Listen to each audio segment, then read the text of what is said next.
കാഴ്ചക്കാരിൽ നവ്യാനുഭവമായി ഭിന്നശേഷി ദിനാചരണത്തിന്റെ ഭാഗമായുള്ള സാരെ ജഹാംസെ അച്ച ഗാനാലാപനം. ജില്ലയിലെ വിവിധ സ്കൂളുകളിൽ നിന്നുള്ള SPC കേഡറ്റുകളടക്കം 3500 പേരാണ് ആംഗ്യഭാഷയിലുള്ള ഗാനാലാപനത്തിൽ പങ്കുചേർന്നത്.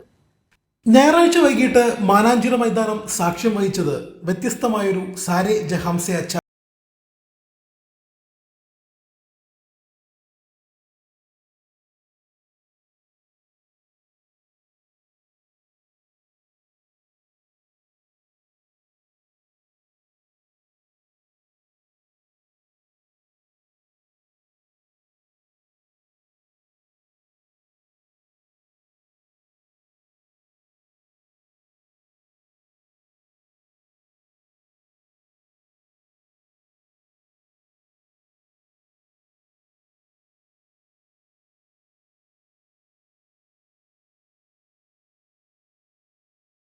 കേഡറ്റുകളും പോലീസ് ഉദ്യോഗസ്ഥരും composite regional centre for persons with disabilities പ്രവർത്തകരും ഉൾപ്പെടെ 3500-ലേറെ പേരാണ് ആംഗ്യഭാഷയിലുള്ള ഗാനാലാപനത്തിൽ പങ്കെടുത്തത്.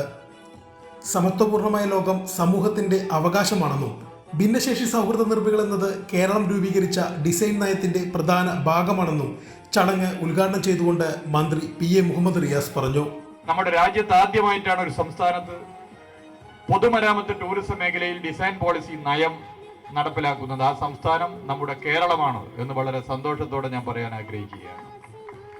പൊതുനിർമ്മിതികളിൽ ടൂറിസം മേഖലയിലും പൊതുമരാമത്ത് മേഖലയിലും ഇനി മുതൽ ഭിന്നശേഷി സൗഹൃദ നിർമ്മിതികളായിരിക്കും എന്നുള്ളത് ആ ഡിസൈൻ പോളിസിയുടെ കൂടി ഒരു പ്രധാനപ്പെട്ട മുന്നോട്ട് വെക്കുന്ന ആശയമാണ്.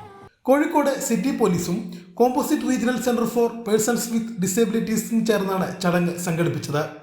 അഹമ്മദ് ദേവർകോവിൽ MLA അധ്യക്ഷത വഹിച്ച ചടങ്ങിൽ ഉത്തരമേഖല IG K സേതുരാമൻ മുഖ്യാതിഥിയായിരുന്നു.